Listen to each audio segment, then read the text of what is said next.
We're recording. Hello, hello. Welcome to Human Design Coffee Talk. Welcome, welcome. Today we have James Alexander joining us again. And for those of our listeners that haven't met James or heard any of our episodes with him, we've had him on a couple times. James is a human design teacher and coach. He's been in his experiment for over 10 years. And if you're watching on YouTube, we have his chart pulled up. James is a 5/1 emotional manifesting generator. With the triple split. Triple split. Got 3 different personalities. We got 63-4, we got 2145 and 659. So welcome, James. Thanks for joining us again. Good to be here with you, as always. Yeah, happy to have you back. Yeah. Yeah, always enjoy the conversation. I'm curious what's going to get pulled out of my right brain today. Same.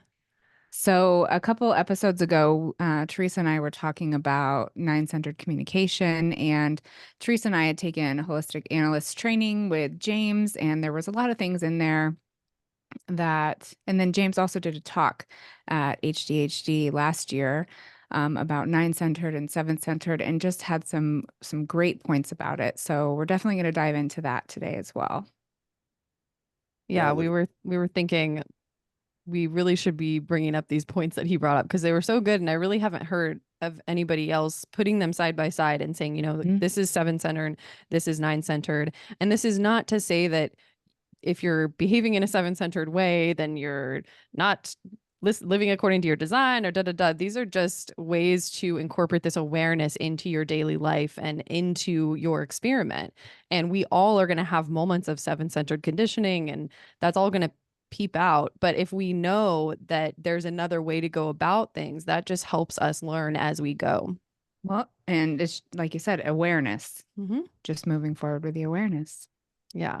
I'm definitely not somebody that is perfectly a 9-centered being all the time and act always 9-centered. Like, we have a lot of 7-centered conditioning, and we're all working that out as we're going. Yeah. Yeah. 100%. Cool. Well, is there, I don't know if there's anything you want to like share about your experiment as of late, like to update anybody from last time? Like, what's alive for you right now? What is alive for me right now? Well, honestly, it's focusing on my analyst training is such the thing that not so much my own personal process, but just preparing for the next round of my analyst training, which happy to talk about at some point.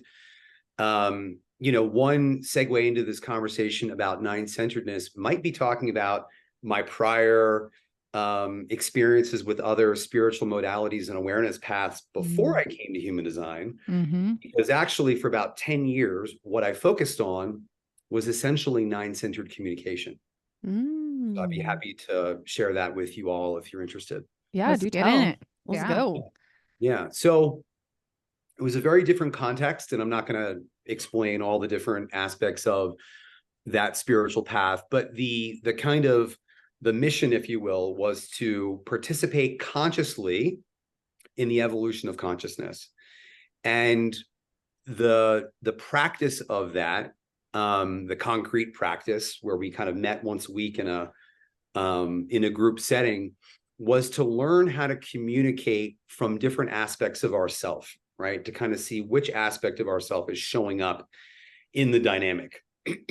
And so a lot of what that entailed was discriminating between when we're speaking from our ego, and I don't mean human design ego, although there is a connection and correlation, which we could talk about. But when are we speaking from this part of ourselves that is contracted, that wants to separate, that wants to create hierarchy with others, that subtly brings in power dynamics, this sort of a thing, right? When are we speaking from that place versus what we called our authentic self? Now, that's a very vague term. It wasn't very differentiated. This was pre-human design, but we had certain kind of ways to track that, which were largely which largely came from the guru in that context, and the fact that they were a 3420 manifesting generator. So of course, how he understood the authentic self was very much the keynotes you would have for a 3420, someone just being torn off their chair, right? That energy that just rises up. So it's unfortunate that a lot of non-3420s were conditioned in that way.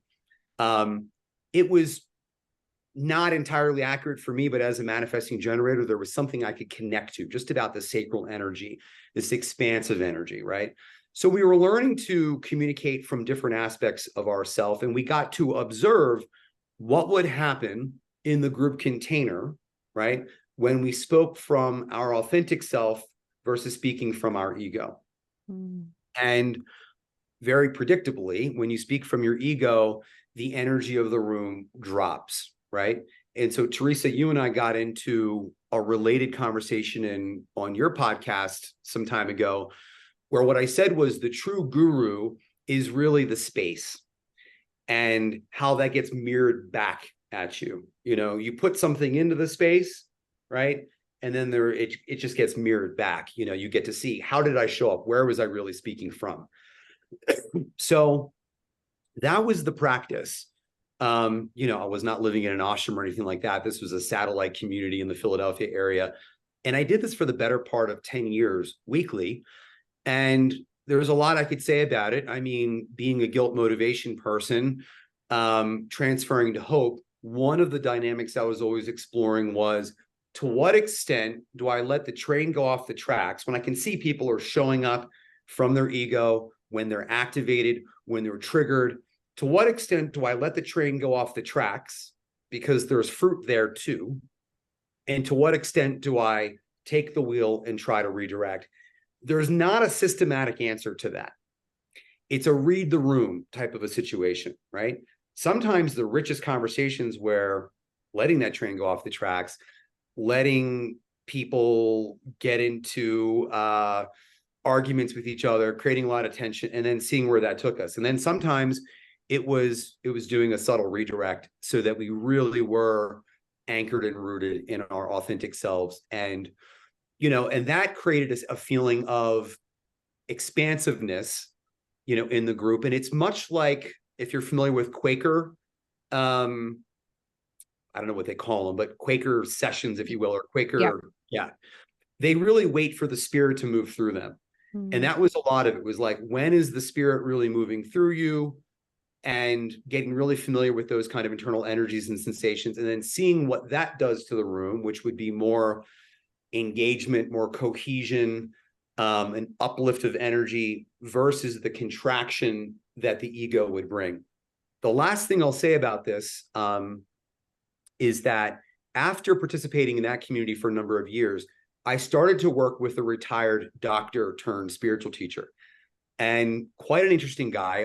His name was Richard Moss, and he wrote a very interesting book in the 80s called The Black Butterfly, about his awakening experience, but also his experience working with people that had schizophrenia. Mm. What was true at the time, and I don't know whether it still is, you know, we're going, you know, back a ways. What was true at the time was that people with schizophrenia had an incredibly low incidence of cancer. So he was exploring, and schizophrenia basically means you have very weak ego boundaries, right? Very weak self-other type divide and distinction there. Mm-hmm. So he was exploring to what extent ego identification had some correlation with cancer. Mm-hmm. So he was doing this kind of group work. People with various different ailments would show up, right, to participate in this. And lo and behold, he would have people that would have spontaneous remissions. Now, he was very responsible in how he handled all of that. You know, it was, you're not coming here with the expectation that you're going to have this happen. I'm not doing it. I don't control it. It's a matter of grace, right? But there are certain conditions we're laying down. So he handled it in a very responsible way. And this was a person who was very vigilant about not allowing people to turn him into a guru. And as soon as that would happen, he would take steps to, you know, just address that. But I learned a lot from him, again, just about how the ego can kind of show up in the room, undermine connection, connecting this to the human design ego, the human design ego is territorial. And the psychological ego is a territory. So these two things are not totally unrelated, right? And when you look at the channel of initiation, part of what you're seeing there is you're seeing the initiation into a new direction, but also a higher sense of self, right? A higher sense of self. So there is some correlation, right, between the human design ego, the conventional concept of that in spiritual circles, and there's also some differences. But yeah, this is a big part of my background prior to human design. Wow, that makes a lot of sense now. I Knowing know. that this was like such a foundation for you entering into human design. Mhm. Mhm. And you got a taste of that when when we first met at the first High Desert Human Design Conference back in 2021. It was a lot of group work. Mhm. We weren't doing exactly the same thing because I knew I was in a different context and people weren't necessarily looking for that. But it was basically group work oriented. And I was very attuned to the interpersonal space, which, by the way, I'm attuned to that because I have a hanging 49, right, in this channel of sensitivity to, this channel of synthesis, a design of sensitivity, right? Mhm. So the mystical path there, my mystical path is very much about tuning into the interpersonal field and about recognizing the interconnectivity of all things, as opposed to the spiritual path for 2551 or someone with hanging gates there. That would be about I'm being initiated into another sense of self, into another identity, right? And then the 1020 would be this existential presence, being yourself in the present moment. So these are at the highest level the different spiritual orientations, and the one I gravitate to is due to the hanging 49 that I have. That makes a So, lot of sense. Brandy Yeah. also has a Yeah. hanging 49. Yep. yeah. I resonate with that. Mm-hmm. Yeah. Yeah. I thought it was really interesting what you were saying about arguments and how sometimes you have to let the argument happen and it's all about, feeling into what's best in that moment. I just made a post today about arguments because I had this I don't know, I just had this awareness I was sitting with where I feel like a lot of folks are triggered by arguments or they go into a trauma response or, because of our childhoods, if we saw our parents arguing a lot or we witnessed abusive situations growing up, that could be a huge bodily, somatic sensation that is uncomfortable for people. And we can immediately go into a trauma response upon arguments. But I actually think it's such a muscle to flex and capacity that we have to increase to be able to handle arguments because sometimes arguing is the best thing to happen. Yeah. Right. I mean, and so for so many reasons, I mean, anger is necessary and healthy, right, to a point, right? It's asserting boundaries.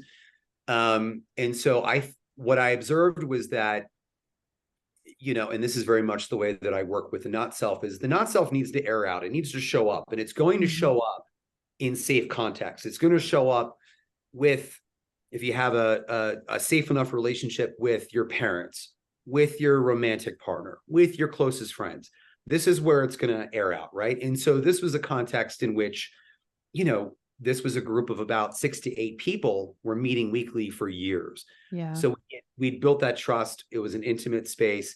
And, all of these kind of shadows were coming out of the basement, if you will. Mm-hmm. And sometimes the perfect thing was for someone to see how they would get activated, and again, because you're allowing that to get mirrored back at you, or it's an opportunity at least for that to get mirrored back at you. So it was a discernment, and certainly sometimes I think I called it right. Sometimes I didn't, but, and it's just interesting that I have hope transference because sometimes the right thing to do is hands off, so yeah, just a nuance around that. Well, I Yeah. love hearing you guys talk about this because 659. Yeah. Uh, Yeah. yeah. Conflict gets a bad rep. Yeah. It's like even in the human design space, conflict happens all the time. And Yeah. I know it's not always coming from the most mature places, but I think I see a lot of people that just get triggered by the conflicts that happen when I'm like, this is normal. This is gonna happen. And we're learning about ourselves as we're moving through it, as long as we're reflecting on it and moving forward with awareness. And conflict isn't always like this, you know, clean thing. It's gonna be messy. It's gonna be uncomfortable. There's gonna be periods of immaturity coming out, and it's all in just what we take from it and move forward. And I'm like you and I, James, we are not shy to conflict in our lives at this point. Even if we try to avoid it at all costs, it will still flock to us. It's still going to So, come to us like bees to honey. Yeah. Yeah. Well, and the conversation around like there shouldn't be, this shouldn't have happened, this shouldn't happen this way. It should happen this way, because all to avoid the conflict. And I'm Yep. like, sometimes you got to go in it. yeah, 100%.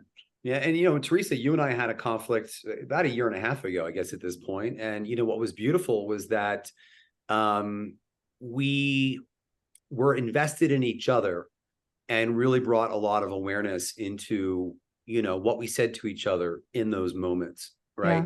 Maintain the relationship, right? So we Mhm. saw that, okay, we can get a bit triggered, we can have a conflict, but we know how to navigate it.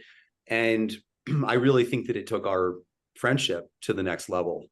Oh That yeah. was dope to Yeah. witness I that was happen like, between you guys. It was just I mean, I amazing. was like immediately once we did resolve it, I'm like, oh, this is a safe person for me because you moved through it with awareness. And although we both had like our moments of immaturity or defensiveness or whatever, you brought forth such awareness that it actually helped me lean into that more.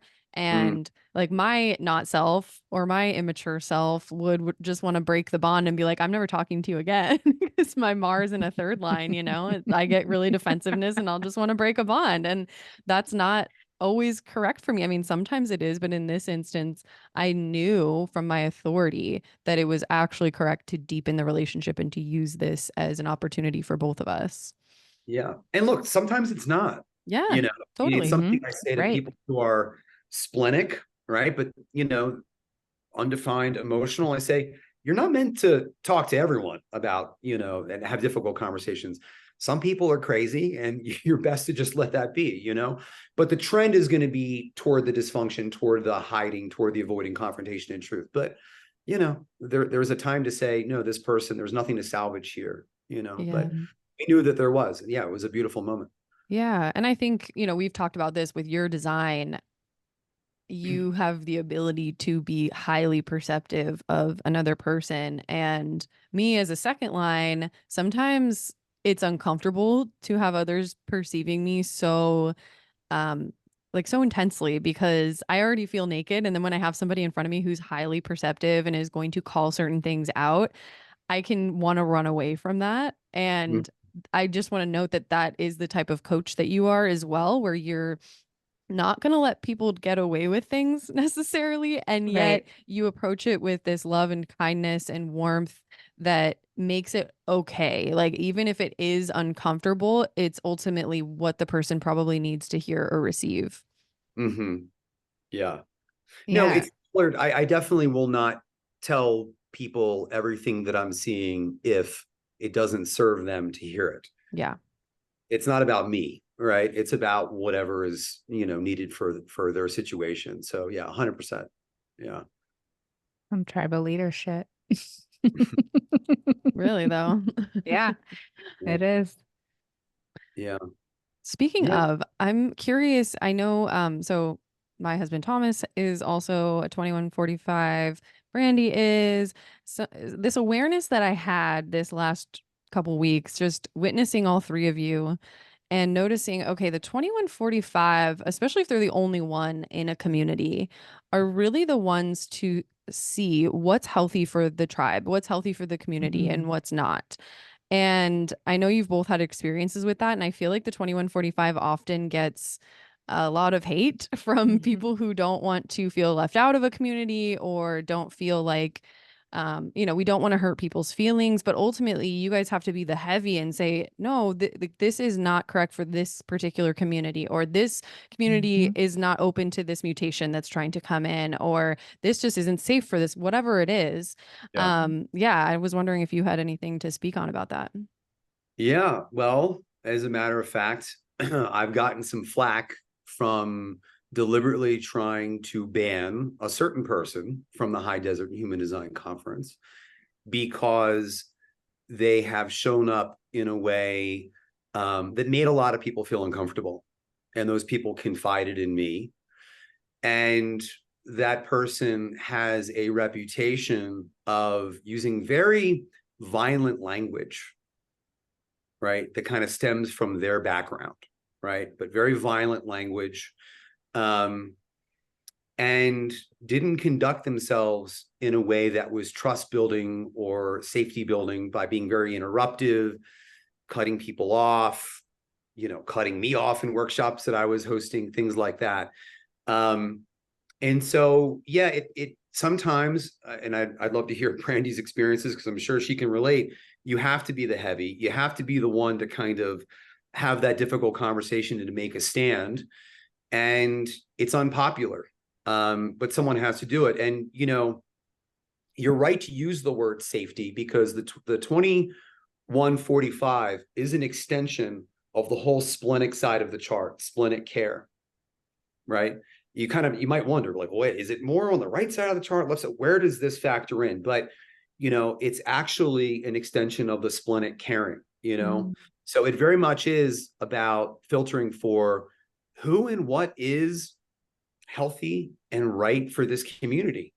And it's not personal. It's not personal, Anyway, I'd love to hear your experiences, Brandy.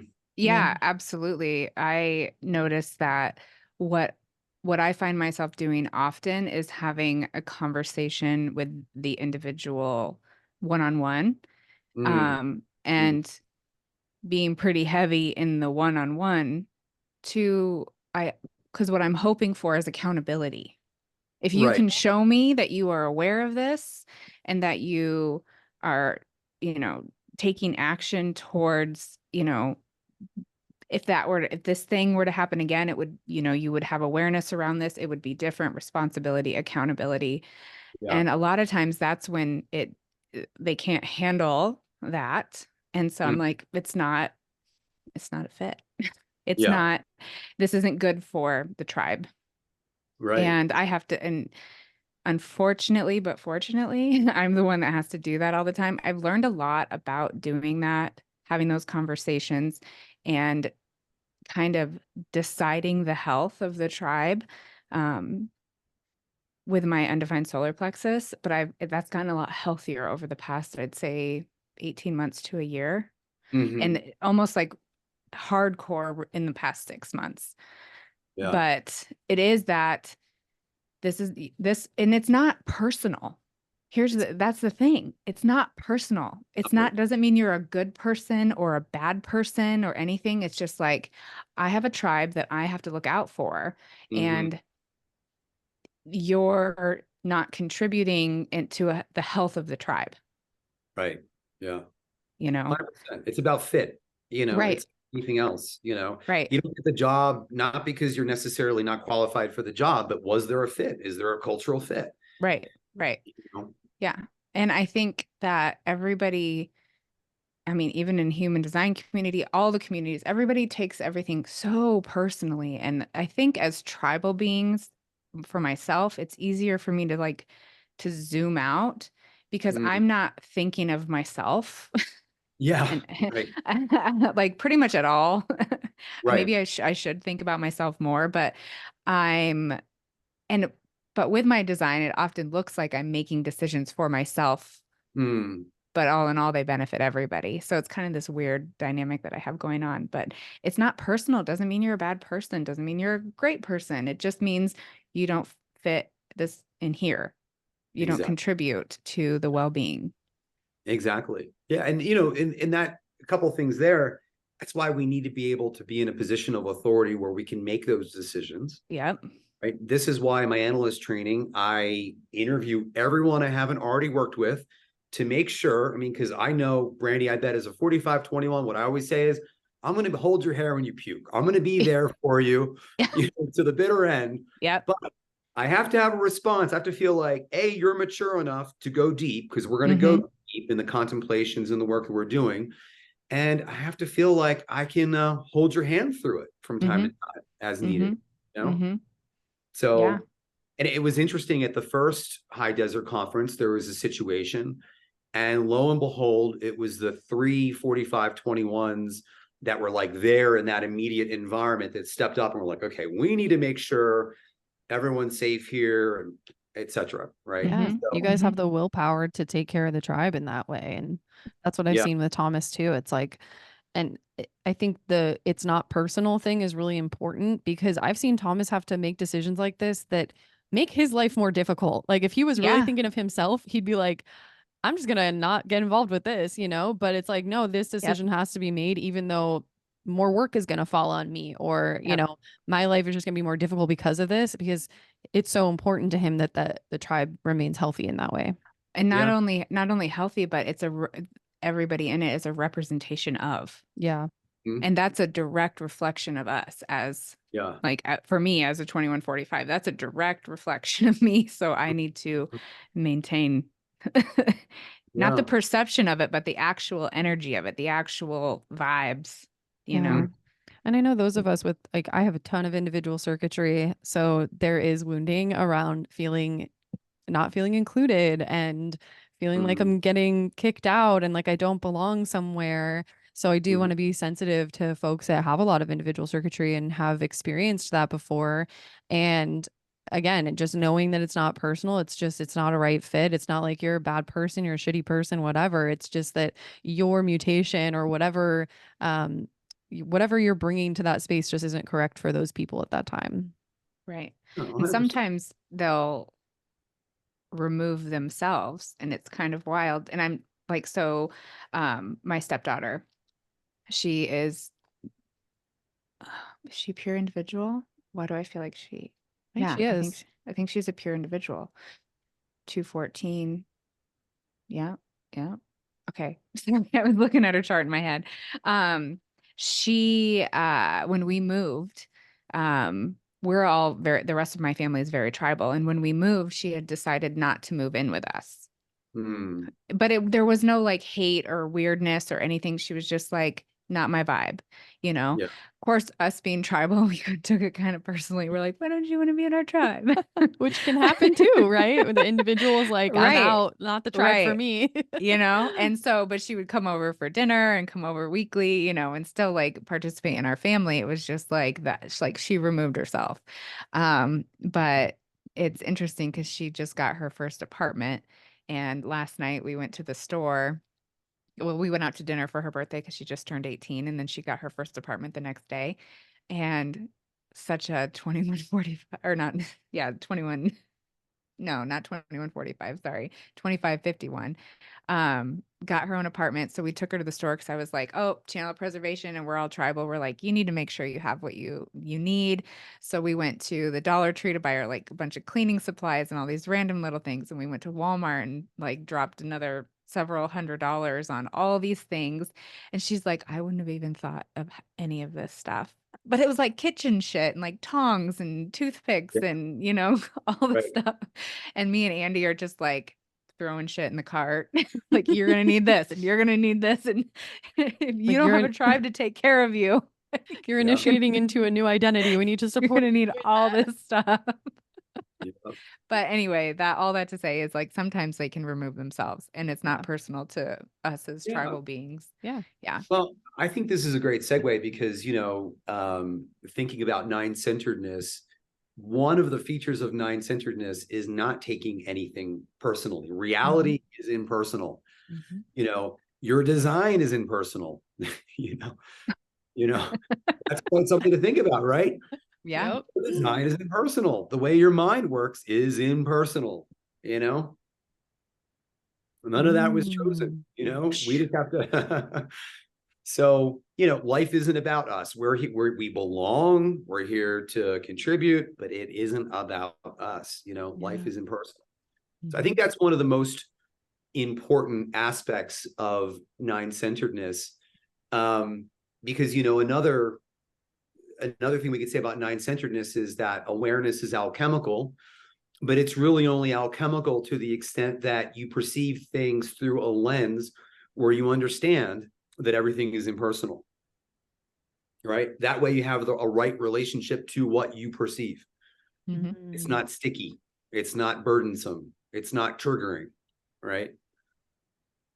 So I've been mapping out, you referenced the analyst training, what are those principles of nine-centeredness, for the people I train to kind of have that mindset, to bring that into the conversations with their clients. And, we can go through different things that I've noted, but two really important ones are awareness is alchemical, but to the extent that you see that what you're perceiving is impersonal, right? And reality is impersonal, right? Your design is impersonal.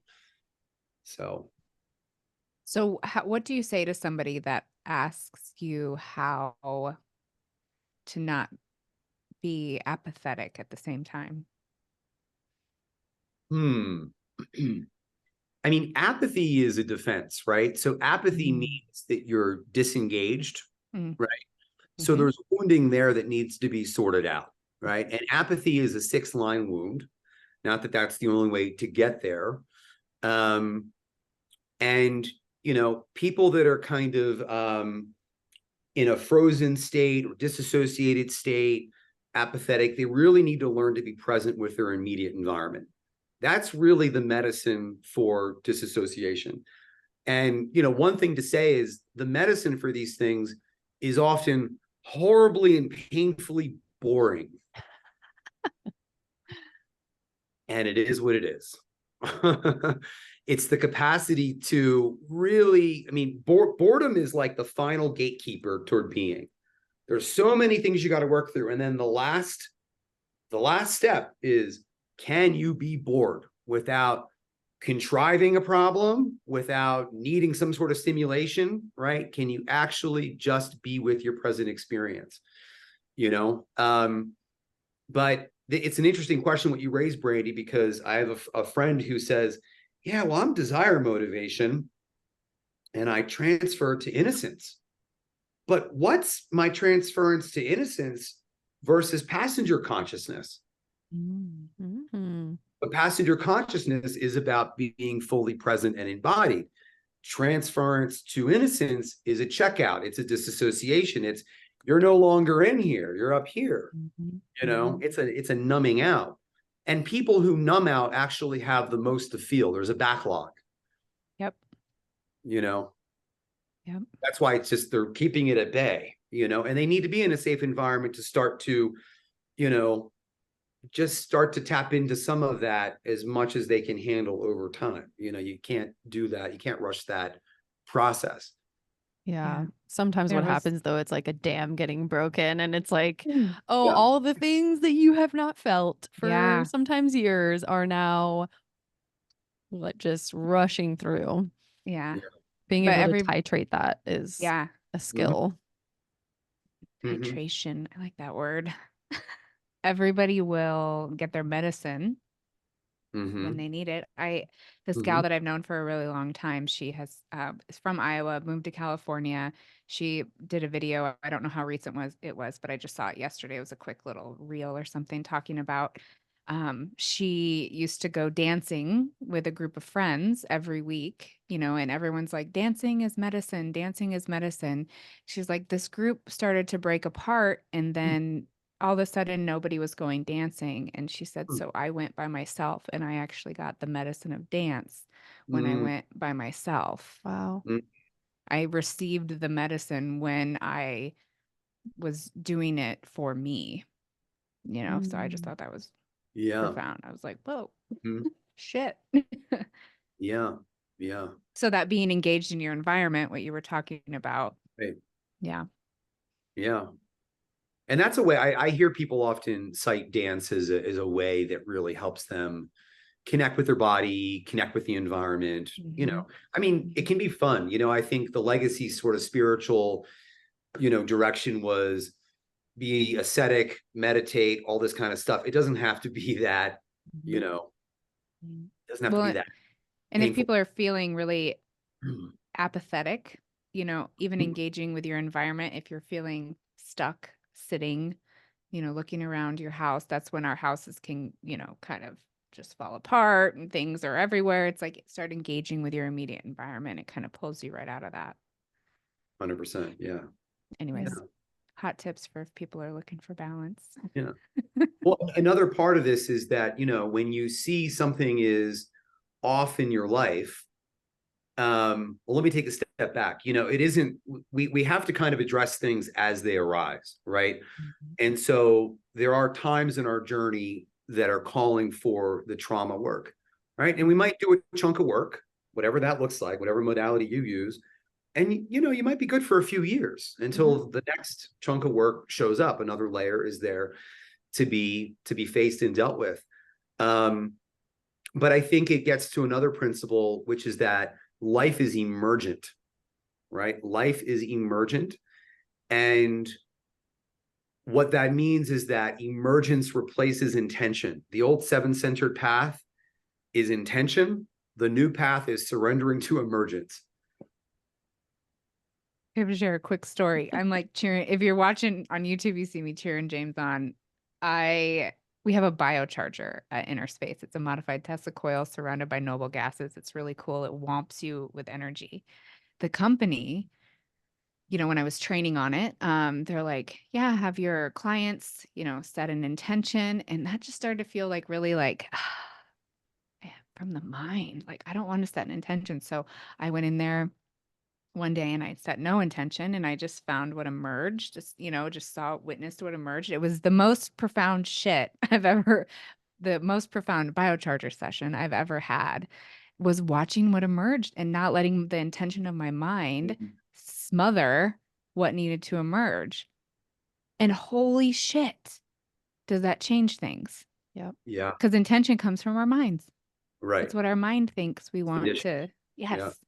Yeah. It's just and like, that's why the best coaches, mentors are able to really drop in with you, right? And really read the room and let something come through, And, in the context of conventional readings, of course, someone says, hey, I want a foundation reading. Well, you show up and there's, however you do that, you've got your outline, you've got your talking points. That's fine.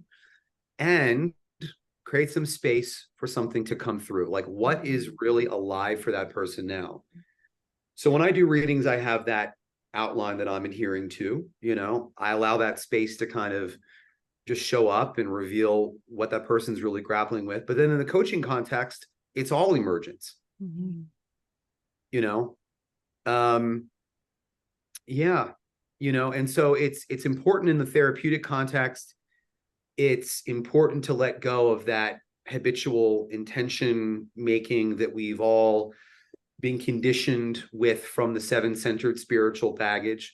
I'm in Santa Fe, New Mexico right now. So this is a spiritual mecca, right? And so it's pretty cool that I can go around town and everyone's heard about human design. Well, what do you do? Well, I coach and teach human design. Oh my God, I know I'm a manifesting generator. I mean, I love that that's out there. But I also mingle with a lot of people that are like, well, what are your intentions for the day? And this kind of thing. Like, my practice is to be really attuned to what's going on in here, and then I get to see what's coming through, what's showing up. I dialogue with my soma, with my body, right? I've developed that somatic literacy. That's really such a key crux of the 7 to 9 centered shift. And the way that I speak about that is being is becoming, right? Being is becoming. My former spiritual path that I, gave you guys some broad brushstrokes of, that was a paradigm in which we separated being and becoming, and we had separate practices. Meditation was the being. There was various types of disciplines that we practiced to self-develop. But the truth of the matter is that you are developing and changing and becoming more grounded and integrating with your capacity to meet the present moment as it is, as you experience that within yourself.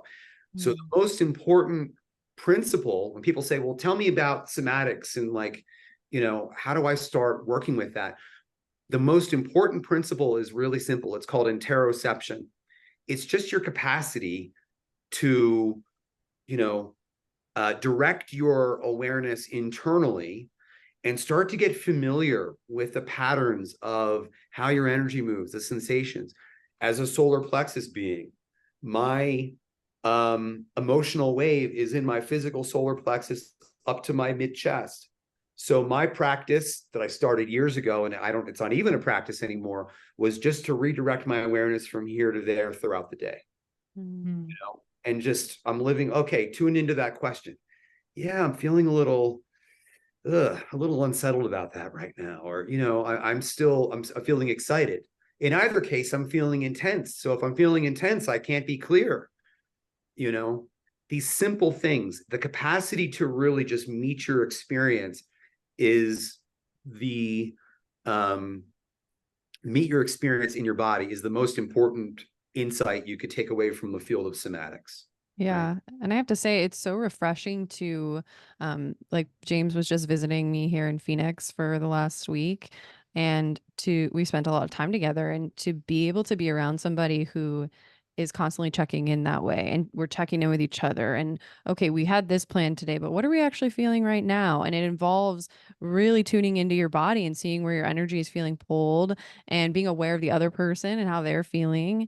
And it's such a different way to go about making decisions together with another person, because I find that in the seven-centered context, it's okay, well, we had this plan, so we're going to do this thing today. And if we don't do this, then I'm going to be really disappointed or whatever. And when you're actually living life according to what your body is directing, it involves slowing down, taking that time to tune in. And it was just really refreshing to hear you communicate in that way of like, oh, I'm feeling kind of about that, or I'm feeling pulled to do this today, or I'm feeling energized in this way. And it's just not something that's common. Yeah, no, I loved that about our interaction. And, we had loose plans, and, a lot of them were collaborating on various things, but my energy mostly just wanted to kind of hang with you and chat, Yeah, we did let's a just lot of kind of, that. and, we had a 7-hour stretch at one point. It was like, wow. I Even for know she was unreachable. I'm a pretty chatty Kathy, but 7 hours straight live was like, that was probably record breaking for me. Yeah, Yeah. I'm not surprised. We typically have phone conversations that are no less than 3 hours. So I'm like, you get us in person, it's a whole different story. Yeah. No, it was great. You know what I really loved about it was that some of what I enjoy most about people is just spaciousness. Mm-hmm. you know, and I suppose that's my right brain, shining through there. But just to really drop in, not need to fill up the space, let the conversation ebb and flow. Silences are welcome, and again, what we're really doing there is we're allowing space for emergence, for who we are in that present moment to show up. Because if I show up and I've got the agenda and I'm trying to maintain the agenda, then I'm disconnected from myself. And then you're just interacting with James's mind. And then I have to manage my own internal experience. I'm pushing things away that I'm actually feeling so I can meet you in the way that I think that I need to meet you, but you're not actually having an experience of James, but instead we were just totally dropped in. And my God, we talked about so many things I never would have even imagined. We got into my past and my parent dynamic and all kinds of things, Mm-hmm. Um, Two it was 659s, we just go straight in. yeah, Like, tell me everything. right. Tell me about your mother. Yeah. But so you can have that like authentic connection with somebody when you don't when your mind's agenda can be pushed to the side. Yeah. Yeah, We yeah. were talking about how I think we were both saying we feel safer when people are able to also communicate boundaries and be honest. Mhm. It's almost like if you have somebody who is just down for whatever, which I can be that way. Like I feel like I was very kind of go with the flow over the last week, but I'm not always that way. And it's really It just feels really honest when someone's like, I don't feel like doing that right now, or I don't have the energy to do that, and can say no. It's like, oh, there's a safety there. If they can say no, that means I can say no. And it feels like you're actually engaging in honesty versus Yeah. like just trying to be what you want each other to be. Yeah. That's No very is much, trustworthy. yeah. You know, most people aren't dishonest in a malicious way. You know, most people are not trustworthy because they can't say no and they're not embodied, Yeah. you know? So absolutely. I mean, the fact that we could both just be like, no, you know, that was super trust building. Yeah. That's Yeah, why because if me and Teresa just kind of, when we hang out, it's like we can unmask all of that completely. it's like we're aware of each other's feelings, but we're not afraid to like, I don't know, Hurt we're them. not Yeah. protecting each other Yeah. from Yeah. feeling things, you know? Yeah. Huh. It's like, hey, do you want to go on a walk with me? Okay, cool. I'll see you when I get back. Like it's not, you know, there is no oh, I'm wounded because she didn't want to do that. It's again, it's Right. impersonal because her sacral Personal. response is impersonal. That's right. Inner authority is impersonal. And it's exactly, you know, once you understand how that works, and it's like, okay, people can say no to me, doesn't affect anything, you know, in my reality. Yeah. Right. And, you know, it also gets to this notion that Ra, you know, he talked about communication is the new sex. And, you know, it's one of those Ra quotes, you know, The shocking so, quote. right. You know, it's like, what does that really mean? And, you know, there is, and I think as 59/6s, we're always filtering for who we can have a deep union with, deep intimacy with, or not. And that doesn't have to be sexual, right? Creative collaboration, or just we're really going deep together. But I relate with the spirit of what he's saying, you know.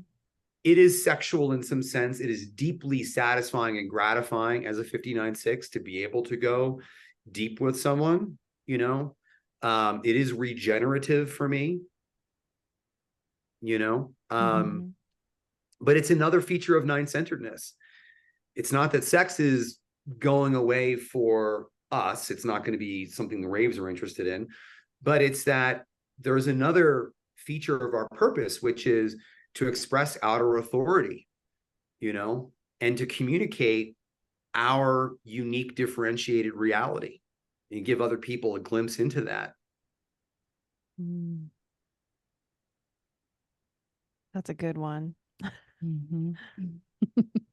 And the other side of that is that we are moving toward, and I say this carefully, a culture, we are in a culture of narcissism, right? For better and for worse, right? There's the pathological narcissism.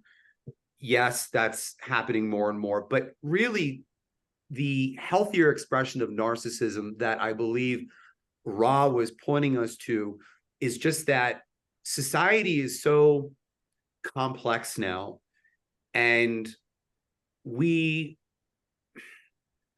life is not as simple as it was 50 years ago, when you needed to kind of be enmeshed in a family dynamic. You needed a spouse. Now everything's much more individuated, right? You know, we can all live in our bubbles where we're, you know, again, for better and for worse, you know. It can be problematic to live in a bubble and not really get counter viewpoints. But at the same time, it's totally healthy and fine to live in a bubble of your own tastes in movies and music and the people you like to associate with and the topics that you like to associate with, right? So that's kind of what's happening. That's part of the differentiation trend. And it's part of what makes human design so timely, is that we need a system, we need a mystical revelation that allows us to fully relax into where the program is at now, right? And what's being asked of us and what our role is in it. And I hope it doesn't get to the point where a relationship really starts to deteriorate. I do wonder about that as I look at younger generations not able to look each other in the eye and express themselves vulnerably. I think that I think that looking each other in the eye and being honest and vulnerable is a universally important part of the human experience, right? Yeah. I hope that doesn't get lost. My sense is these younger generations will need training to restore what was natural for us in that regard. And we are differentiating and getting more and more aware that, you know what, I am in a certain reality that no one can actually enter into. Yeah. And that's okay. You know, I'm alone in this experience, and it's okay for me to tailor my experience to a finer and finer extent. Mm. I just read this article that a Gen Z person had written, and they were saying they don't know what flirting is outside of sending fire emojis on Instagram. They were just basically going over all of the things that they know that older generations have experienced that they haven't, because technology has been around their entire life. And I was just sitting with that and I'm like, wow, can you imagine never knowing how to flirt with somebody without engaging with them on the internet and having technology to facilitate that, and not just having the one-on-one in-person connection. And maybe this isn't for all Gen Zers, of course, but I think that's a really common thing for that generation because they've grown up with it. They've learned to depend on it. And yeah, it's part of me thinks it's kind of sad and is feeling nostalgic for the time before, because millennials, we remember the time before the internet and what life was like before that.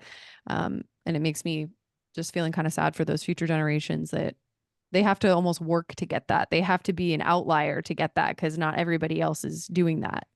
Yeah, my son is like that. My son gives me hope because I hear about the connections he has at school and the conversations and all of that. And they're very much like setting boundaries with each other and letting each other know how they feel and all these things. And um, so he gives me hope. Mm. You're also kind of blowing my mind because I'm like, shit. So all these people that gave like fire emoji responses to my public content, They were flirting. That's a flirt in Gen Z. wow. Like, and I'm shocked with the accountability that they can have sometimes too. You know, there's like that polarity, right? Yeah. It's like that crazy polarity. So my son got in trouble this weekend because I never look on his Life 360. And I've only like spied on my children like twice, and both times I've caught them doing something, not because they're doing something all the time, but because I woke up and one morning several years ago and it was like, where's Alex, my stepdaughter? And we found her where she shouldn't have been. And then I woke up on yesterday morning, and it was like, where's Weston? He was at a sleepover. And so I look on Life 360 and his phone had died, but it had died at a park at 6 o'clock in the morning. And I was like, what? Excuse me. And then so I looked back and it was like him going back and forth from his friend's house. And there was three of them, and they were just going back and forth to a park like all night long. And he's like, we just wanted to watch the sunset and all this stuff. It was totally innocent, but they were just going to the park. He just shouldn't have been doing that. And so we came and picked him up, and his friends are like, is your mom going to tell? His two girlfriends are like, is your mom going to tell our parents and all this stuff? And oh my gosh. And they were just like riddled with this guilt. And they were like, we need to tell our parents. And I never said, I didn't have any intention of telling their parents because it was all in innocence. They just shouldn't have been out roaming. And both of the other girls told their parents what they did. And they're like, we just need to let you know this is what we did. And then they had punishments. Weston doesn't really have a punishment because we talked to him about it. And then we talked about safety. And he hangs out with a lot of girls, and the responsibility of being a man around like young women in public and being kind of responsible because their safety and all of that. So we had some really great conversations about it. But I was really impressed that they went and told their parents. You know, Weston's like, they just weren't feeling good inside. And I was like, you give me hope for your generation. So Anyway. Yeah. Meanwhile, when we were kids, there was no way of tracking us. Well, and I we was like were doing crazy shit all the time. I was like smoking cigarettes when I was 13. So I know, right? I'm like, This you seems can so innocent. You can go to a park, dude. I was like drinking vodka in the back of like a pickup truck while being driven around like when I was Yes. 14. Same. My mom thinking I'm at the movies. Yes. I can tell you girls were trouble. Good kind of trouble. Fun trouble, but trouble. Yep. Wait, when I talked to Weston's dad, I was like, really, it's not that big of a deal because of what we were doing. Like, Yeah. I don't want to ground him because it's not really like, that's not bad. Going to the park. Well, that gives me hope. What concerns me is I heard that Gen Z are intimidated by punctuation in text messages. Oh, yeah. And the thumbs up emoji. They don't like that. They don't like the thumbs up emoji. Like if you thumbs up on iMessage, okay, you know, they're like, that's like a diss. You know what? We do that all the time, James. Just yep, thumbs up. They would thumbs think up we're means trying like, to fight. It means like fuck you. Yeah. wow. Like, fuck you, bud. I know. I'm like meeting some like Gen Z people around town, and like I got some coaching from our friend Mike Litvin. He's like, "Oh no, you can't use punctuation with them." I'm like, "What?" We've got very sensitive to punctuation. Yeah. It feels too definitive to them. Wow. Yeah. It's amazing now that we have this technology that we all rely on, the differences in communication, even over the technology, you know? Yeah. Like Gen Z will be like, that emoji ages you. Like if you do like the laughing, crying emoji, apparently according to Gen Z, you're not supposed to use that because it's lame to use it. Yeah. It's like they have trends with emojis, and there's even a noticeable difference in how their bodies respond to things. So I was working this weekend and I was putting two women, and then they brought their I'd say Gen Z daughters ish. I can't tell how old anybody is. Anyway, they were significantly younger than me, but old enough to like at least drive and potentially just start living on their own. And they were all getting in the Salt Lounge chairs, which are zero gravity chairs. And the younger three gals instantly got in the chairs and kicked back, you know, started relaxing. And the two moms were like tense and like didn't know how, you know, I don't know how to relax. And I go to put a blanket on one of the moms, and she's like trying to grab the blanket. It's kind of awkward for a second. And I'm like, and I just looked at her and I put my hand on her shoulder and I was like, let me take care of you. You can relax. Like it's okay to relax. Because the other three were like, we can relax anywhere. Yeah. And then the other mom, I went over to her because she was like, had grabbed a blanket and was trying to fuss with it. I'm like, let me just stop. Here's some firm, gentle parenting. Stop, relax. Let me take care of you. I got it. Just relax. You know, and I go over to the other three and they just let me put the blanket on. They're just like, tuck me in. You know, it's just very different how we carry things and how different we carry things in our bodies.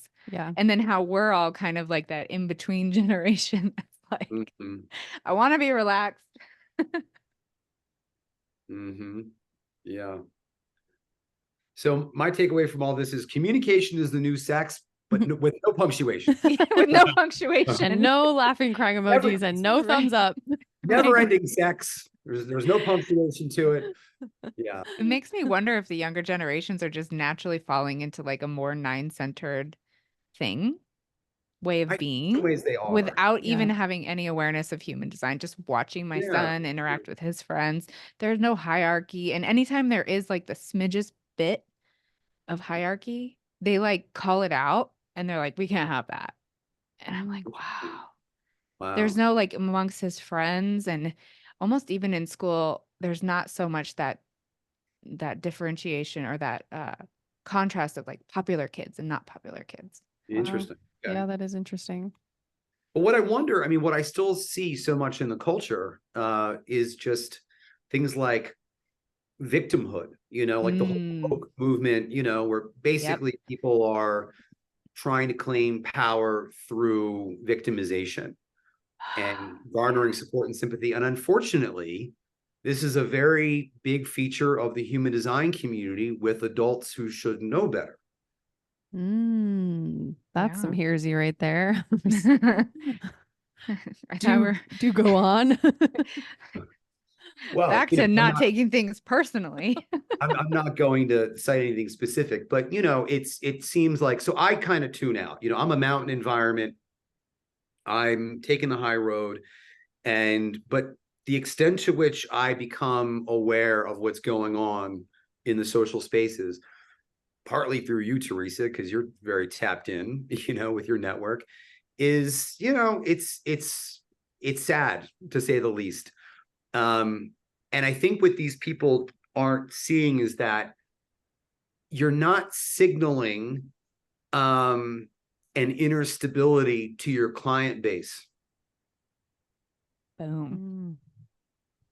I mean, of course, there will be clients for all types and all levels and whatever, but these are things that are going to be regrettable in a few years. It's not the time to go public when you're activated, when you're triggered.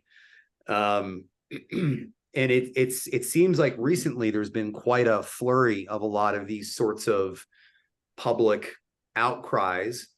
And since we talked a lot about nine-centeredness and what that looks like, and taking things impersonally, and acknowledging that life is emergent, we don't need to intend, being is becoming, it's really about the alchemy of awareness. Seven-centeredness is about defensiveness, right? Reactivity, right? Comparison, right? Manipulation, victim identity, right? All these sorts of things, and so the trouble is that you come into human design and it's the ultimate mental candy store, and you've got all the secrets of the universe, so to speak. But there's no embodied practice, because strategy and authority is a segue from 7 to 9. It's still another mental injunction, right? So you have to get to the point where you're like, wait a minute, it's actually my mind that's waiting. I'm here to be. Well, what does it mean to be? Well, it means to be present with your experience, internally, right? Yeah. I mean, your external environment, your internal environment.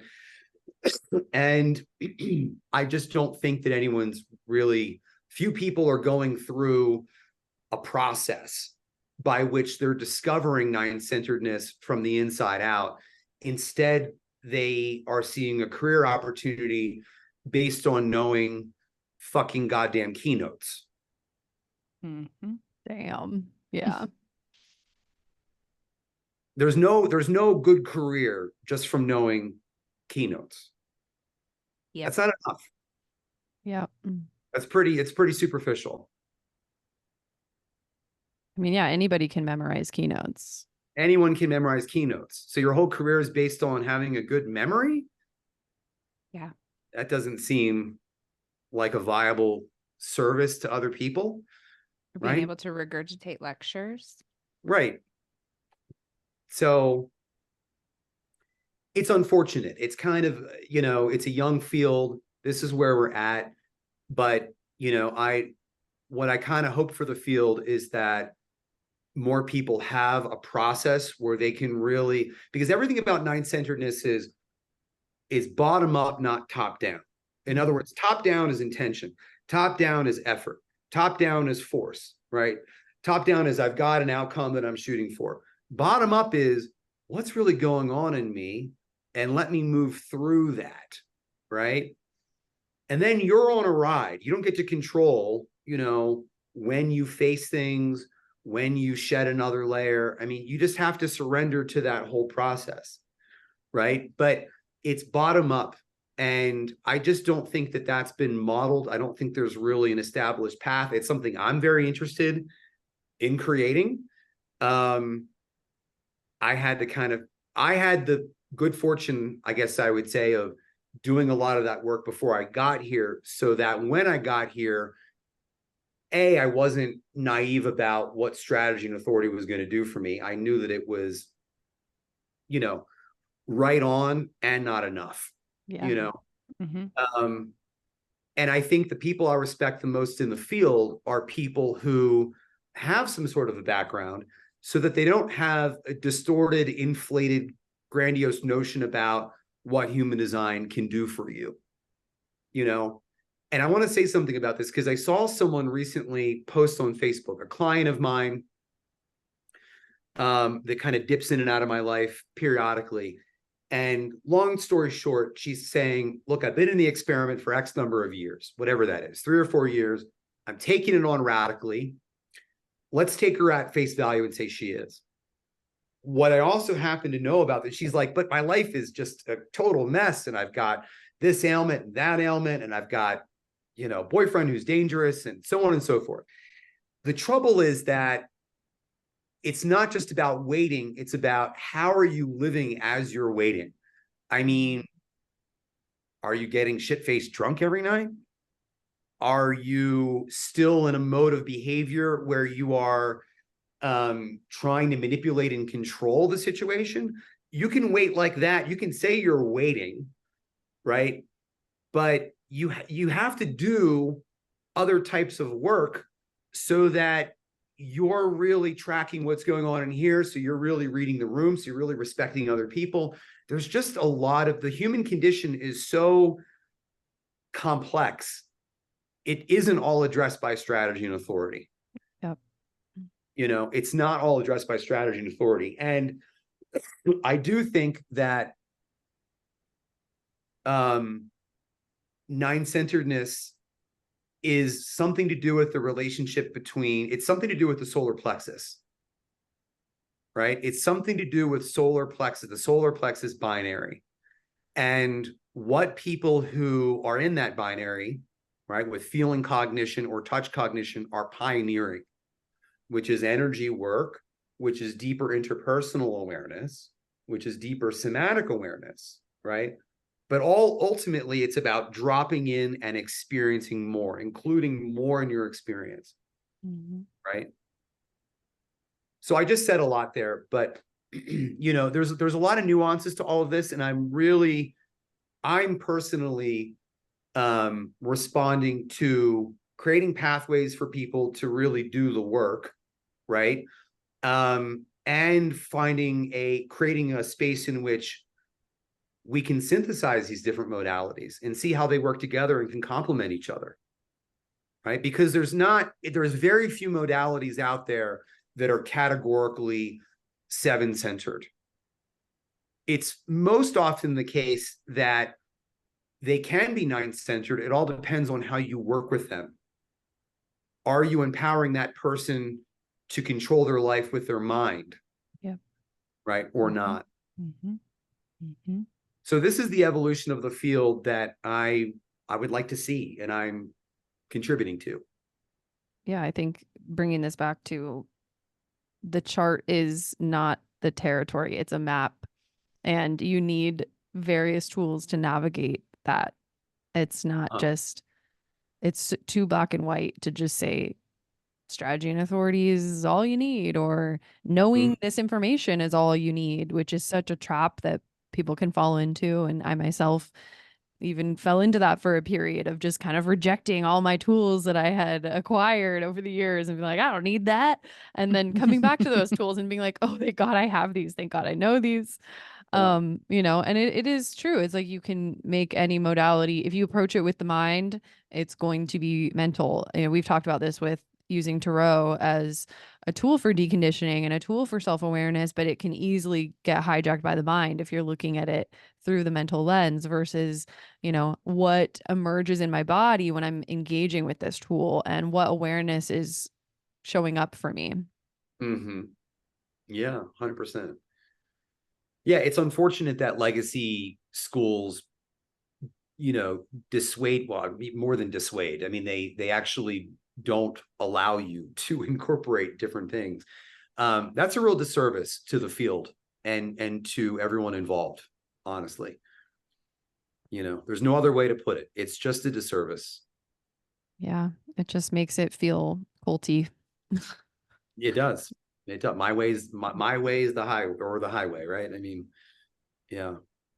Yeah. Those tools too can help you like discern what you're feeling, and us all being solar plexus binary, like we pick up on stuff. Mm-hmm. And it's like, I don't know.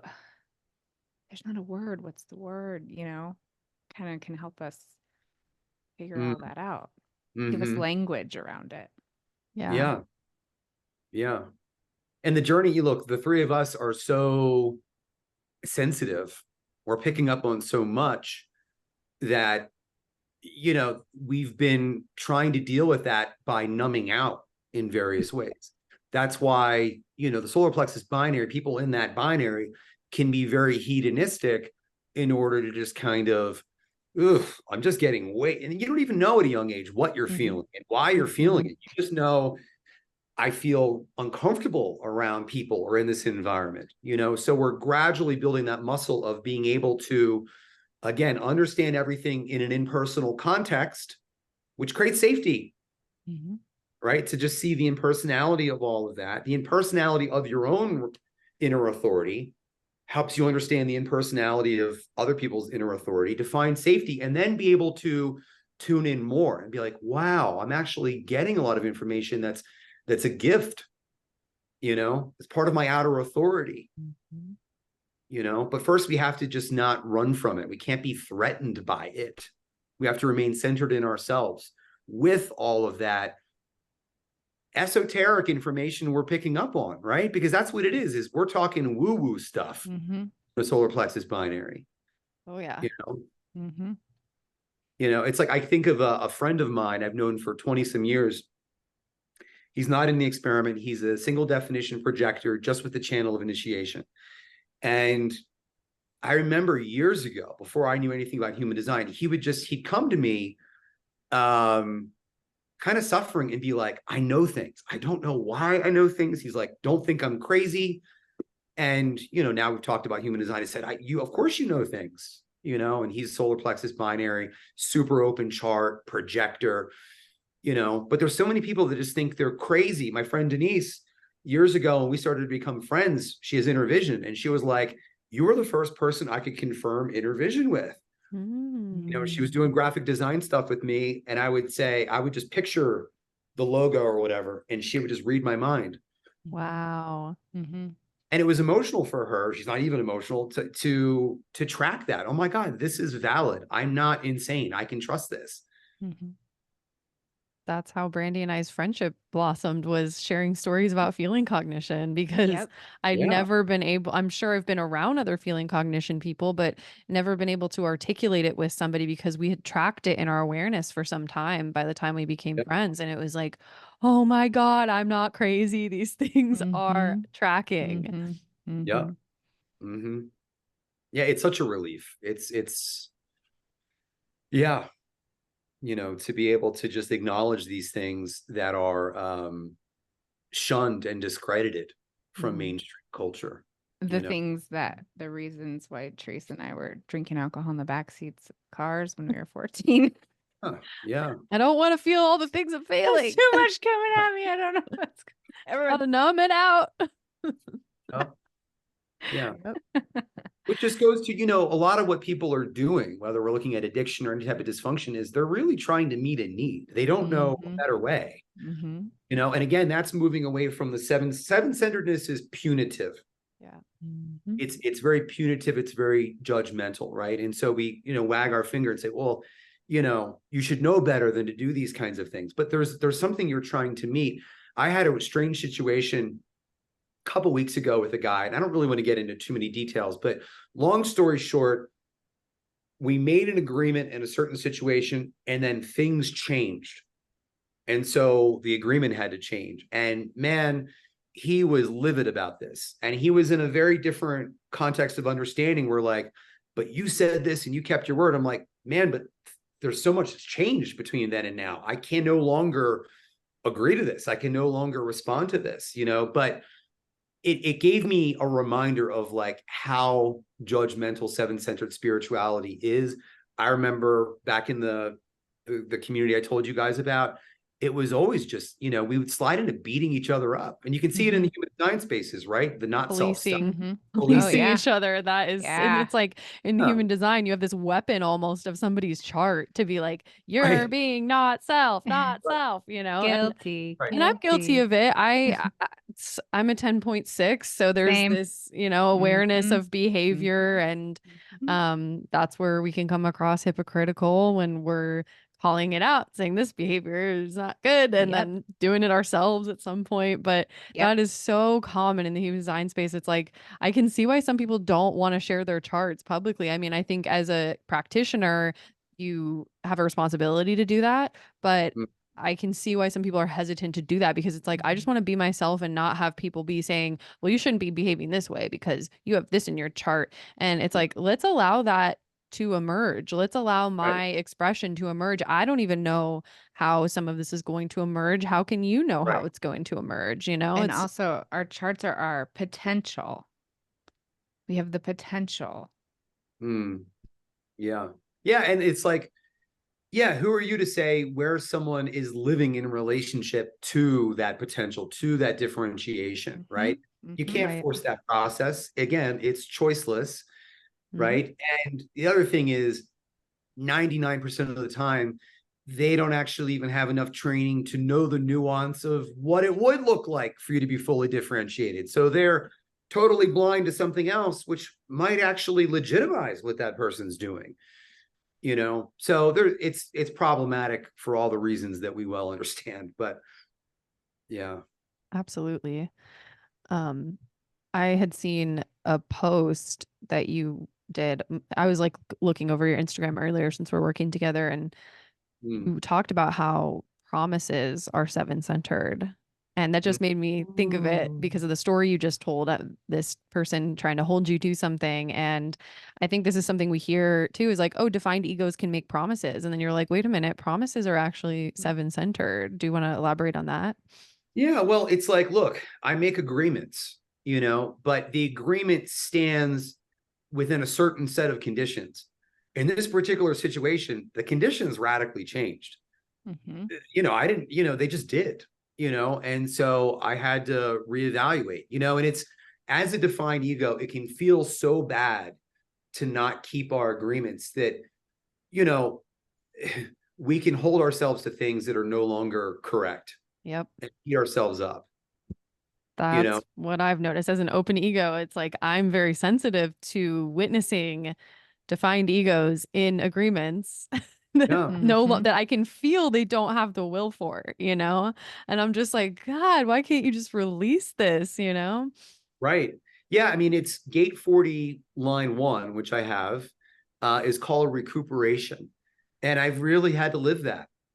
I've had to live, that's a gate of love. So it's like, I'm going to really, and it's connected to my 45-21. So it's like, I'm going to be there for my people through thick and thin, and just giving too much, out of love, for affection, for respect, for whatever those things are, and burning myself out. And then I need to recuperate, Yep.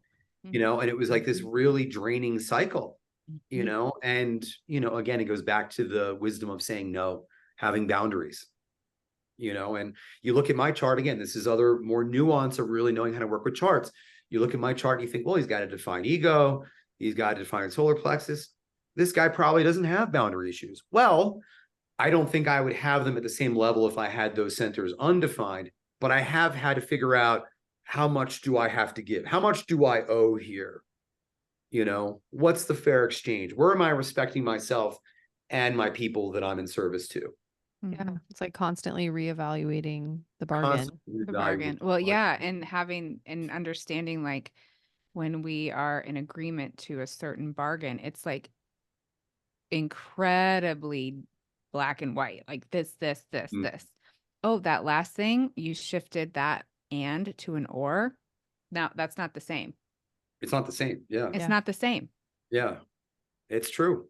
Right. And it's people don't understand. It's like, but that it was only just that little thing that changed. You can't still do no. Yeah. Yeah. Yeah. It's No, people interesting. don't realize that, people don't Mhm. realize how these seemingly little things actually do change the agreement, Yeah. you Yep. know? I think especially open egos aren't sensitive to that. So I like my husband, he's working on a small team for a startup, and I'm pretty sure just from what I can gather, he's the only defined ego because he's the only one bringing up bargains constantly and being sensitive to that and being like, no, I didn't agree to that. Why are they making me do this? You know, and it's all these open egos that are just like have no boundaries when it comes to bargains. And that's something I've really had to learn is to, when in communication with a defined ego, be very forthcoming with what my expectations are and what I'm putting on them and what they're willing to do. Uh-huh. Yeah. Mhm.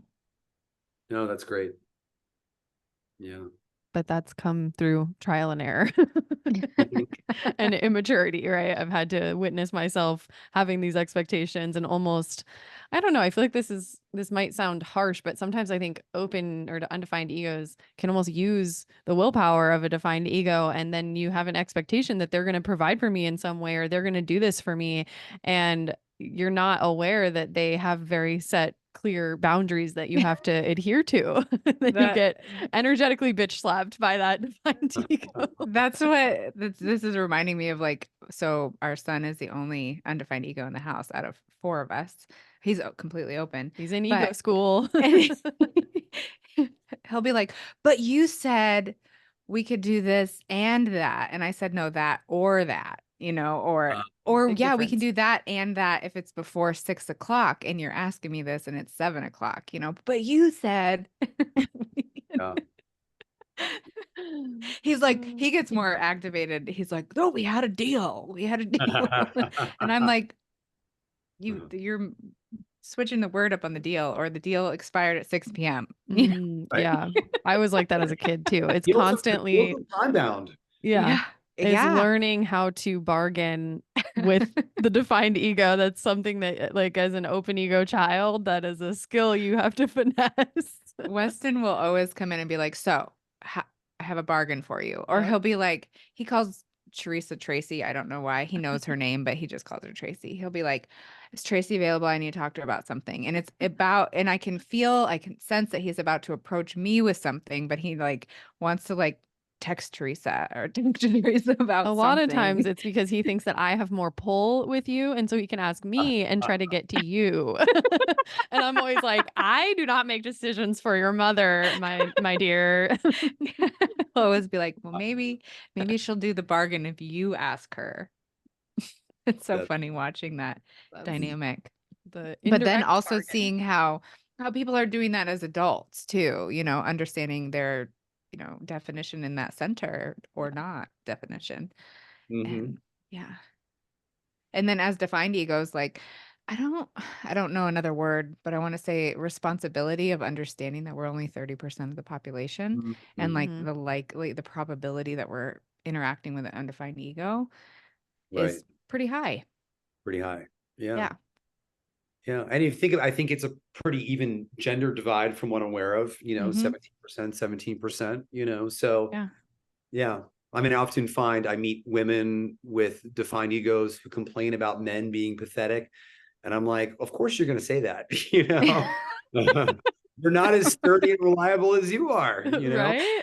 I remember when I met my ex-partner and she was telling me about, her experience with 2 girlfriends and they were all married. And she was like, the 3 of us are just like, these guys are a bunch of like pathetic, whatever, dopes.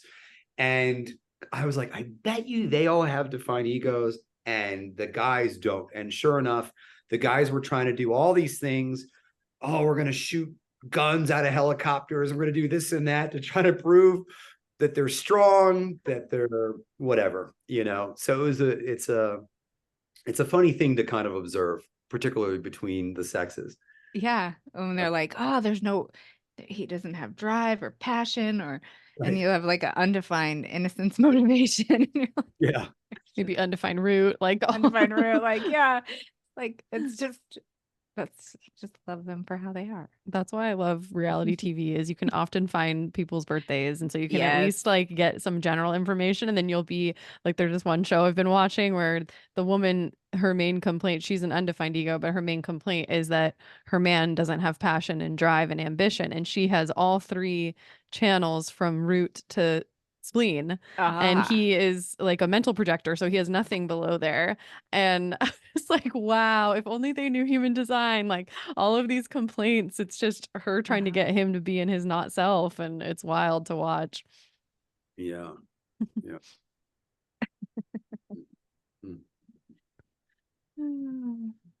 Well, is there anything else? Oh, we almost just said the same thing.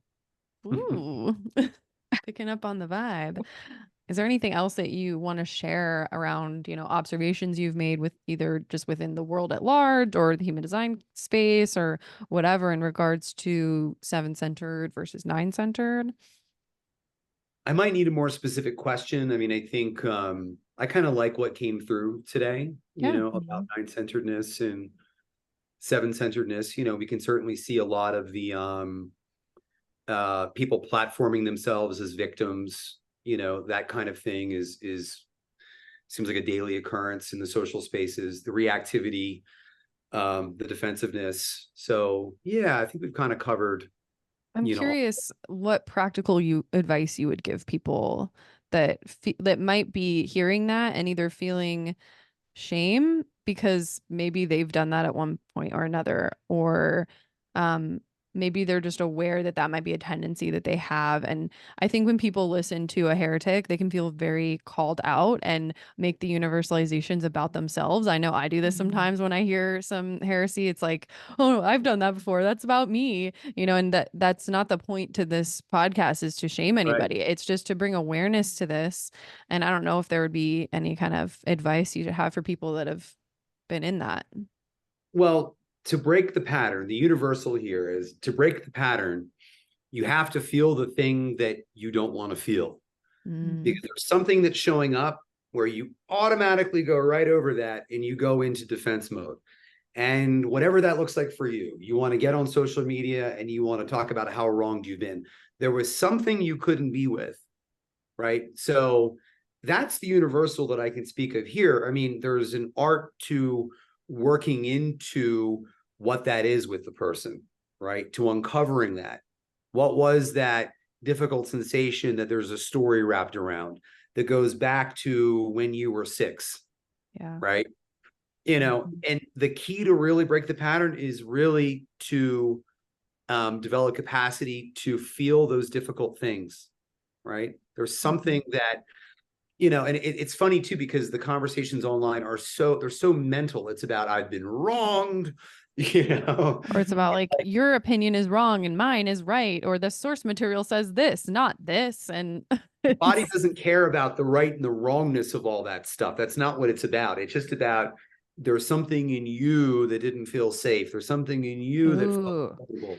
Can I share what you're unlocking for me right now? Sure. Yeah, please. So, if you're on Instagram and you're listening to this podcast, you'll know what I'm talking about. The situation that came up a little over a week ago. So I really badly didn't want to put anything public out. And I ended up putting something public on my story because I had this feeling inside of me that I didn't want to sit with. And as you just said that, I just connected that to something when I was younger. There was a situation where my best friend at the time and I went to the movies, and we went to this lady's house that was kind of not mentally well, but everybody knew that this lady would give you alcohol. So we went over there together. This lady gave us alcohol. The gal I was with ended up getting alcohol poisoning, and I was seen as the person that created that problem. And I was immediately shunned from my entire network overnight. It went through the phone lines of all the families, her mom called, like they were all close. Like I was kind of the outlier. So I had moved into town and all these other people had grown up together. So their parents all knew each other. So there was the phone tree of our children are not allowed to hang out with Brandy. And that's not what happened. It was, we were both doing the thing, and she just happened to get alcohol poisoning. And so I didn't want to sit with that feeling again of like, this person is manipulating a story and not telling the truth. Right. And is going to, what I felt in my body could potentially cut me off completely again. You know, it was that same feeling, and I didn't want to sit with that. So I felt this need to defend myself Yep. in some Yeah. way because I couldn't do that back then. Right. And then I ended up pulling all of that down, but that just reminded me, like, that's exactly what happened. It Yeah. was Yeah. something from a long time ago that came up again. What Yeah. happened? This person could twist this and manipulate this enough to, and as a fourth line, Right. That's what I'm hearing is Ooh, I might yeah. lose my network, you you know. know, And I look, and I can relate to, I might lose my reputation, you know. yeah, Yeah. and that's where I was like, I felt like I had to defend myself a little bit because, but then I realized how distorted and there was other things going on with that person that were nothing to do with me. Mm. And then that's when I was like, oh, you know, Yeah. I mean, but we it was still like, have a responsibility for how we behave in yeah, those moments and have to have that self-awareness to realize yeah, like that's when our immaturities come out, is typically when we're in these spaces of disagreement and feeling defensive and feeling, you know, conflicted and like somebody yeah, is trying to hurt you in some way. yeah, Yeah, yeah, that's true. It's the personality Mars will come out under stress. yeah, yeah. And yeah, it was, and my personality Venus is for gate 4, line 4. Mm. And I was triggered as fuck. It's about tracking your breathing with that Yeah. one. And You could stop breathing, or you could yeah, be hyperventilating, or the I forgot to yeah. breathe. Mm-hmm. And so the fact there was no like logic in Wasn't that, the keynote the liar the too? liar, Feeling and like I was somebody's like, lying. yeah. And Mm. Teresa got pretty provoked by that, and hers is 39-4, which is my conscious sun, which is temperance, Mm. provocation at the correct time. And she was like, this I'm is like, not the time to provoke. This is this not is the six right months time. later. What's happening? This is not the right time. So we can see how, you know, our feelings are very valid. The other person's feelings are valid. I can see where my old wounding was trying to show up. I can see how that plays out in my, you know, how it plays out in my chart. We can see all the pieces. Yeah. And to just wrap this up in a bow, I just want to remind everybody listening that every person that you see on Instagram has a life that is 95% of it is off of Instagram. Yeah. We have lives, we have careers, we have families. We allow you to see what we allow you to see. Mm-hmm. Mm-hmm. Yeah. And when you are choosing who you are taking in for content, who you are studying under, if you decide to do anything further with human design, whatever path you decide to go, that 5% of that person that you see on Instagram is just that, you know, Mm. and like connect with them in some way. If you have a calling, you know, to take a training or to take a class and you want to know more about that person or something, like find a way to connect because, you know, James, I know you do that. You mentioned that earlier for your analyst training that you have coming up, that Mm-hmm. you connect with the people. If I don't know you, I want to get in there. Yeah. Yeah. Yeah. 100%. Yeah. And what you just said was great about feelings are always valid. Yeah. The story about the feelings is not. Yes. And what I often see is it's like, but this is what I feel. Like, no, no, no, no, no. That's what you think about what you feel. Yeah. Mm-hmm. What you feel is more like, I feel blue. I feel hot. I feel like I drank a bunch of coffee. I feel constricted. Okay, that's the truth. But all these stories, you know, and that's where people, you know, it's tricky because the solar plexus is actually inextricably connected with the mind, Yeah. which we know from design because all but one gate are in the quarter of initiation, purpose fulfilled through mind. So even when I work with people that have emotional authority, say you are going to go through a mental process. You're going to consider this, consider that. You got to track it in here. But we need to uncouple. We need to uncouple, you know, the stories, these long-standing stories that a child wrote. Yep. The child part of you wrote. They don't even make any sense. Yep. Usually they did from that vantage point. And you need to uncouple that stuff. And then it's like, I'm scared. Okay, I can meet you in that. You're scared. Okay, now we can have an honest conversation. Mm. And my defenses are softened, and we can create. And that's what, to go back to the beginning of the conversation, Teresa and I had a conflict a year and a half ago, and we got to the point where it's like, here's what I'm just feeling, just vulnerably to put it on the table, as opposed to a lawyerly argument about how we were wronged. Yeah. That Right. would never create union. And here's the saddest part of all of it. Not only are you going to lose potentially a loved one, but even if you win public favor, you lose. Yeah. Sometimes good luck is bad luck and bad luck is good luck from a certain vantage point. And I have seen people win in the court of public opinion, and all they really did was they reinforced their not self defenses. They've now gained more conviction that they're a victim, and then the way to handle things is to show up and garner sympathy by talking about how you're a victim. That's not a fortunate life situation. The golden ticket is to actually have a difficult experience where that illusion is shattered. Yep. Yep. Even if that means in the court of public opinion, you're the loser. This goes back to old biblical themes of, what is the Leonard Cohen song? Jesus said that only drowning men can see him. We need to go through something challenging and unfortunate to wake up to the truth. That's the best thing that could happen to you. Yeah. Not to have a smooth life where everyone agrees with your ego, where you're always on top, where you're the winner. You want to have misfortune, and you want to have awareness through that. And that's where you might have the misfortune, but not the awareness piece. And that's where hopefully you connect with something or someone that helps that turn on. Yep. Right. Yeah. I was kind of joking that whole situation that Brandy and I went through was like really good rejection therapy for me because I had to sit with the truth that I could not control how others perceive me. And that's a huge trigger for me, is like, I want to control how others see me. I want to be seen in a certain light. And I actually had to sit with that discomfort of, there could be quite a few people that come out of this situation not liking me and having a story about me now and writing me off as a person or content creator or whatever.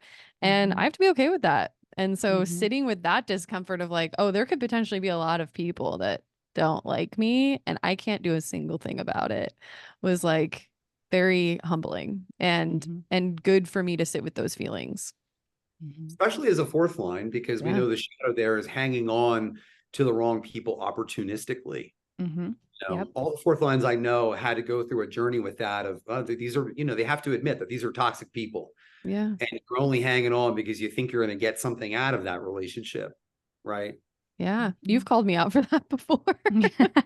Lovingly, but like in a way I needed to hear of just like, oh shit, I didn't even, it's like, as a fourth line body, it's almost unconscious for me until it's brought into my awareness. I'm like, I didn't even really realize I was doing that. And now look at that, and it's fatiguing my body to be holding on to people that actually aren't correct for me.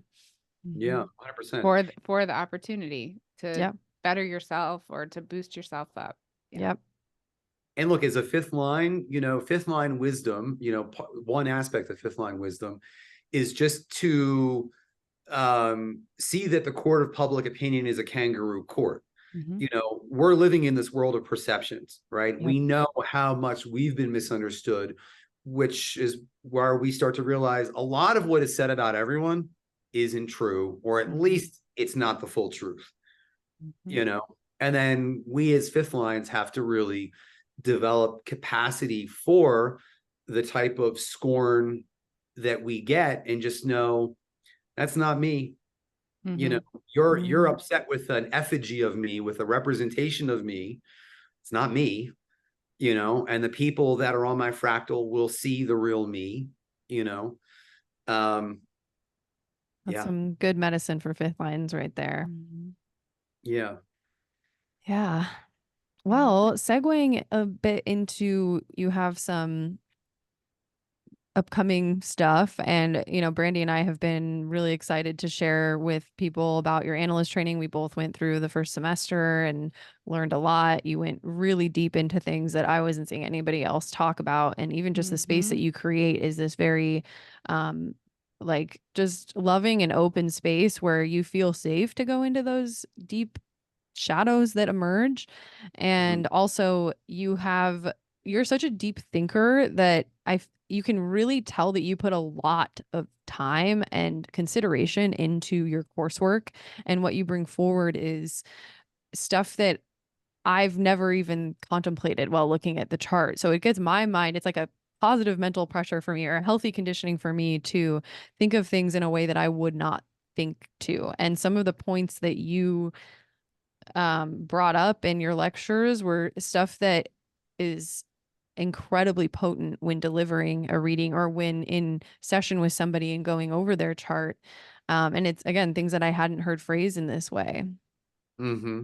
Yeah. Yeah. I mean, Teresa and I had a conversation recently in the context of looking at some Jungian stuff. And what we said was that probably people that have my psychological profile don't really get into human design.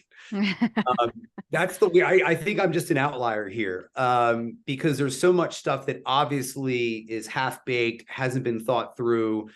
And it was just my life path to get into this field to persevere and to kind of keep asking questions and going deeper. And I think when people ask, well, what's different about your training, there's a lot of answers to that question. But what has emerged for me recently is that one of the biggest things I could say in response to that is I'm adding a lot of dimension to your understanding of all of the design elements, right? So for example, Ra will talk about a second line hermiting. Okay, but why? What's the mechanism behind that, right? And, one of the things that we explore in semester 1 about the not self is that the second line feels so vulnerable. They need a break from always being in the spotlight, from being called out, from people saying, hey, you're really great at that. And you're thinking, but am I? Are they actually seeing me right? You want to break from all that attention, So the hermiting is very much connected to that. And so it's not to say you can't hermit or you shouldn't hermit, but it's about bringing awareness to that dynamic, because your barriers can be too thick. Yeah. There can be stories.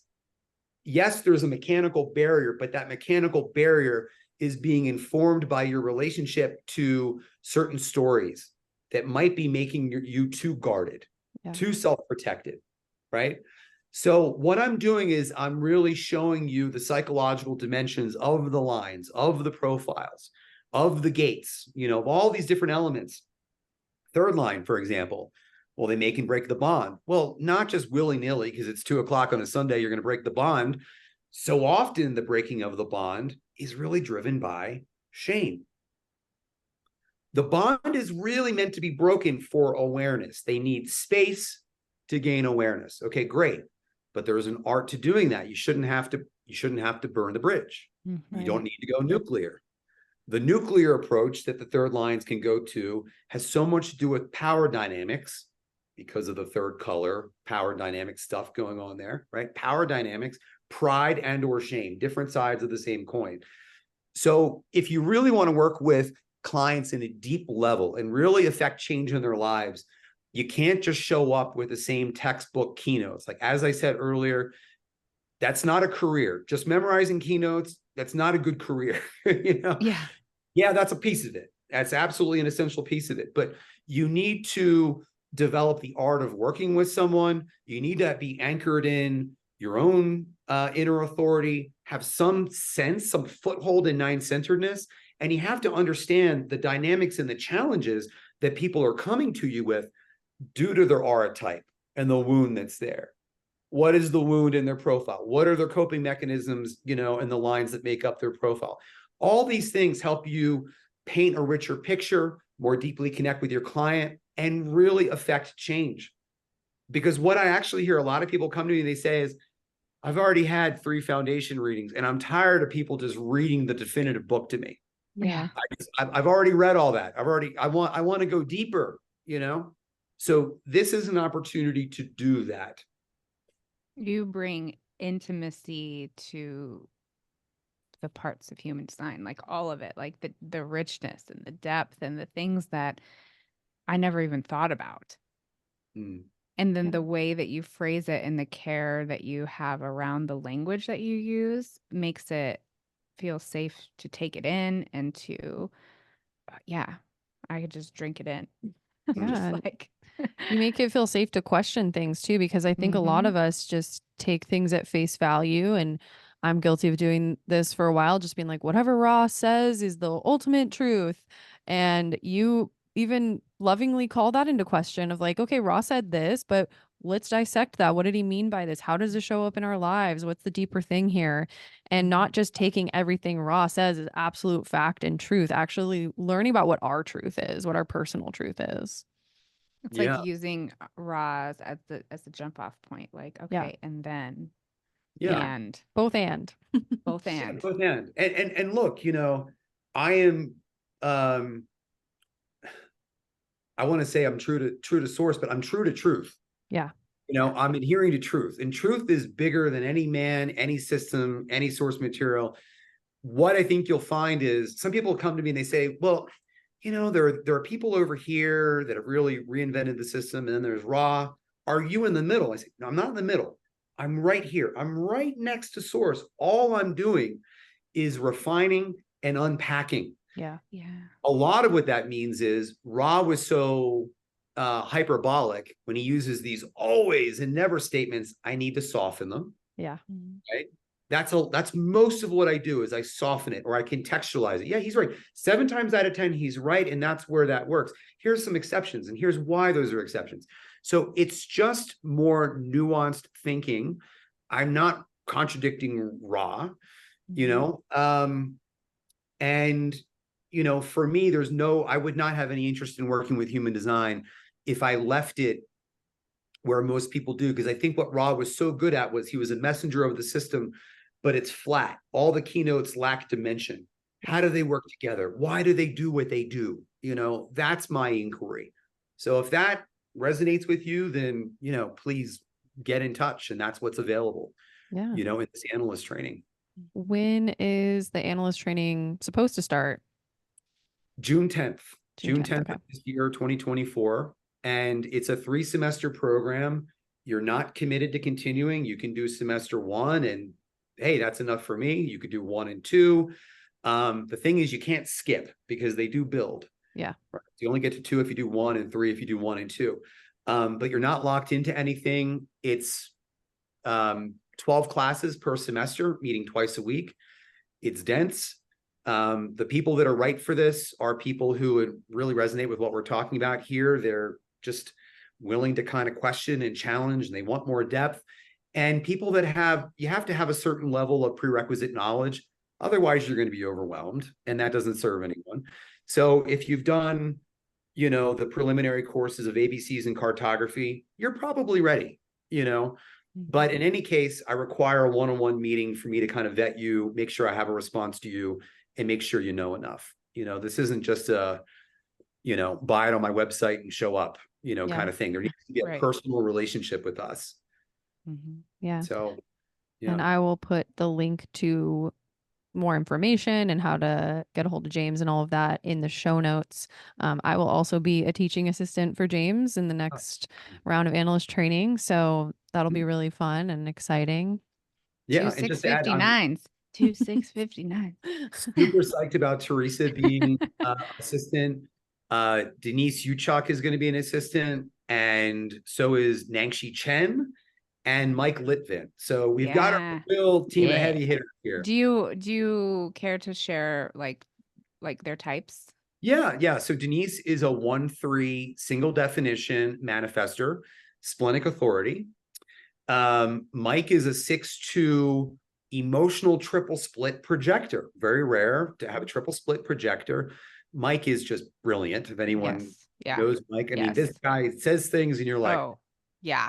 Love Mike. Mind blowing. Fuck, I love we need to have Mike on. Yeah, we do. Let's have Mike on. Mike is amazing. And finally, Nangxi Chen, who is a 6'2" generator. And I mean, Nangxi is just so incredible, really exudes this role model quality. She's my favorite quality in role models is because the dark side would be being an actor or an actress, performative. She's so brutally honest, and she's done my whole training. She was like, I want to do it again. And I said, be an assistant, do it again, but be an assistant this time. So I'm so honored to have the four of you, on my team. And everyone, I mean, you're in for a treat. I mean, these are four heavy hitters deep in their experiment, sincere. I know them all well, can really vouch for them. I mean, this is the training I would have wanted to go through. Love it. Yeah. Awesome. Well, thanks so much for coming on, James. This is a pleasure as always. Yeah, it was. It was fun. Yeah. Oh, no, almost 2 hours, huh? Yeah. Yeah. All right. Well, thank you so much. And as always, you can hit the show notes and connect with James. And we will also tag him on Instagram when we put this up. And then, yeah, if you have any questions, you can leave them on YouTube, drop them in our DMs on Instagram or in the comments of when we make this post. Yeah. We'll see you next time. Bye.